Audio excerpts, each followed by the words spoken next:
बिस्मिल्लाहिर्रहमानिर्रहीम। आज हम सैलाब के टॉपिक पर बात करेंगे। सैलाब पाकिस्तान में इस दफ़ा काफ़ी ज़्यादा तादाद में, काफ़ी ज़्यादा ज़ोर शोर से आया है। बारिशों की वजह से कुदरती आफ़त है, इसका मुकाबला मशीनरी के साथ नहीं किया जा सकता। ये टाइम टेकिंग एक प्रोसेस है, उसके बाद सैलाब चला जाएगा। लेकिन जो असरात यहाँ पर छोड़ गया है उनके बारे में हम बात करेंगे। सैलाब ने पंजाब के एरिया में जेहलम, चनाब, रावी और सतलुज ने लाखों एकड़ पर खड़ी फसलें तबाह कर दी हैं। 15-20 लाख लोग डिस्प्लेस हुए हैं। वो अपने घर बार छोड़कर, माल मवेशी उठाकर महफूज पनाहगाहों में चले गए हैं।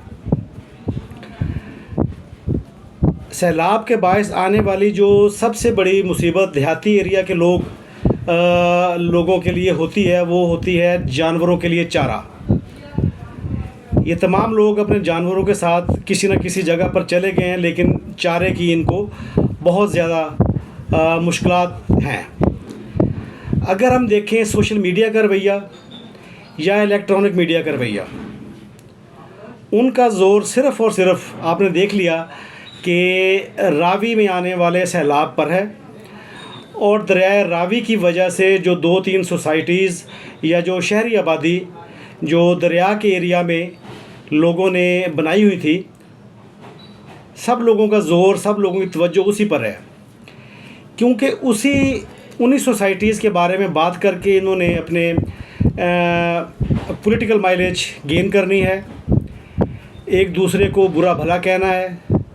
और क्योंकि यही हमारा पसंदीदा टॉपिक है, एक दूसरे को बुरा भला कहना मुसीबत की किसी भी घड़ी में, ज़ाहिर सी बात है बहुत सारे पाकिस्तान के पंजाब के इदारे इस वक्त काम कर रहे हैं। 1122 बेहतरीन काम कर रहा है, पुलिस बेहतरीन काम कर रही है, डिस्ट्रिक्ट एडमिनिस्ट्रेशन बहुत अच्छा काम कर रही है, वो लोगों को महफूज जगहों पर पहुंचा रही है।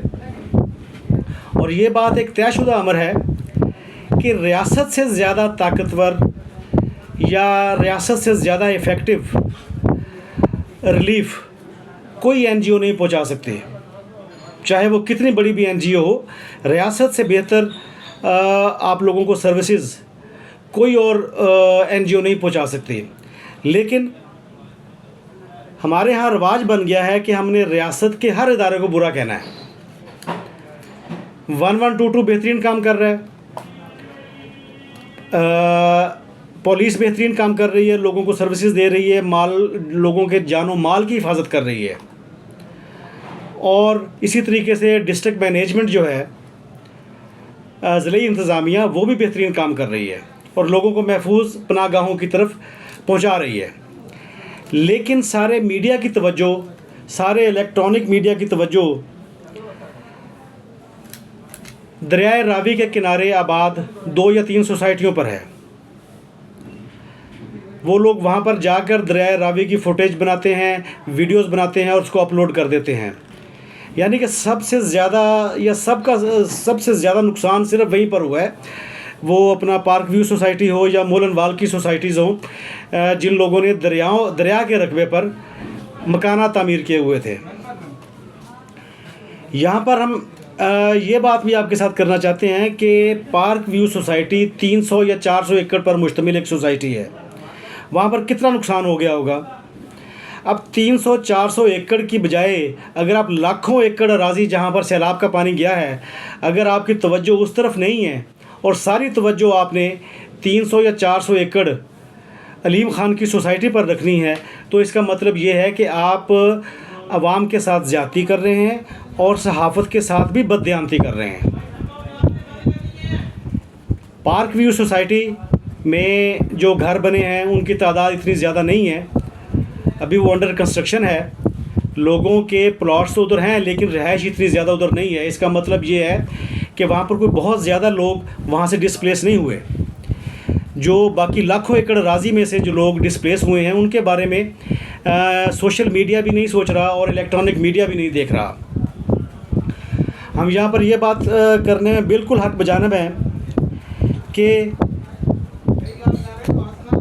अलीम ख़ान की सोसाइटी एक इस वक्त बेहतरीन हॉट केक बना हुआ है मीडिया के लिए, ख़ास तौर पर सोशल मीडिया के लिए। जितनी भी बुराइयां दरियाए रावी में सैलाब की वजह से आई हैं, उन तमाम का मरकज़ और महवर सिर्फ़ और सिर्फ पार्क व्यू सोसाइटी है। पार्क व्यू सोसाइटी में जो पानी गया है, महसूस ये होता है कि इसके अलावा दरियाए रावी ने किसी जगह और नुकसान नहीं पहुंचाया। हालांकि दरिया सतलुज में आने वाला रेला, दरिया सतलुज को भी मुर्दा दरिया कहा जाता था, इसी तरीके से जो दरिया रावी है उसको भी मुर्दा दरिया ही कहा जाता था।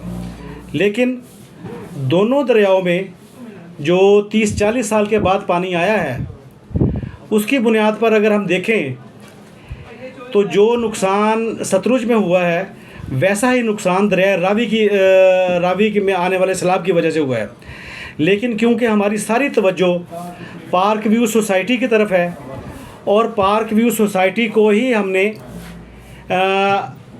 अपने सामने रख कर आवाम को सैलाब के बारे में बताना है, तो ये सहाफ़त से बददियानती है, क्योंकि ये बिकने वाली चीज़ है। अलीम ख़ान पर इल्ज़ामात, ठीक है, इल्ज़ामात आप लगाएं, कोई मुनासिब मौका देखकर, बाद में भी ये बात हो सकती है, आप ज़रूर इल्ज़ामात लगाएं।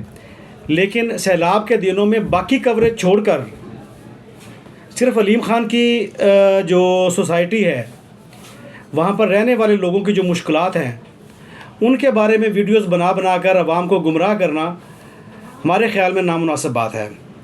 अलीम ख़ान ज़ाहिर सी बात है एक सरमायादार शख्स है, उसके बारे में बात करने के मौके और बहुत सारे आ सकते हैं, बल्कि आते रहेंगे। जैसे आपने देखा कि जैसे हमने मलक रियाज के साथ जो सलूक किया, वही सलूक हमने अब अलीम ख़ान के साथ भी करना है। जो जहांगीर ख़ान तरीन के साथ हुआ है, वही सलूक अलीम ख़ान के साथ भी होना है, इसमें हमें कोई शक नहीं है।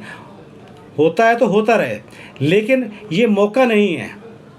ये मौका है, अगर आपने सैलाब की कवरेज करनी है, अगर आपने सैलाब के बारे में बात करनी है, तो फिर अलीम ख़ान को स्पेशल टारगेट करना ज़्यादा ज़रूरी नहीं है। यहाँ पर हम अपना वीलॉग ख़त्म करेंगे और आपसे गुजारिश करेंगे, बल्कि वीलॉगर्स हज़रात से गुजारिश करेंगे कि वो पार्क व्यू सोसाइटी जो सिर्फ़ 300 एकड़ पर मुश्तमिल है, उससे बाहर निकलें। दरिया रावी के अलावा भी 3-4 दरिया हैं जिनमें सैलाब आया हुआ है। दरिया सतलुज है, दरिया चिनाब है, आप उनकी तरफ भी तवज्जो दें।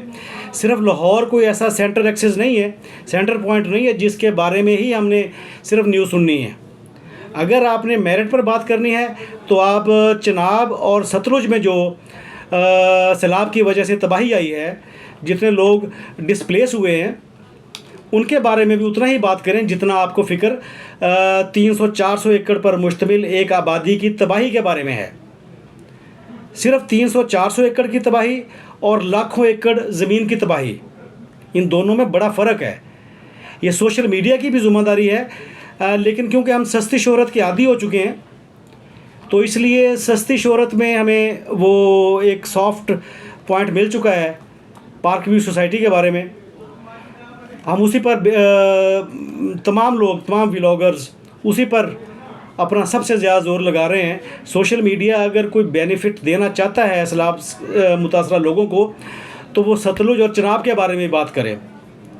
रावी के बारे में सिर्फ बात कर देना ये कोई मुनासिब बात नहीं है। यहाँ पर अपना वीलॉग ख़त्म करेंगे और आपसे गुजारिश करेंगे कि अगर आपको हमारा वीलॉग पसंद आए तो आप हमारे चैनल को सब्सक्राइब करें, लाइक और शेयर करें। Thank you very much.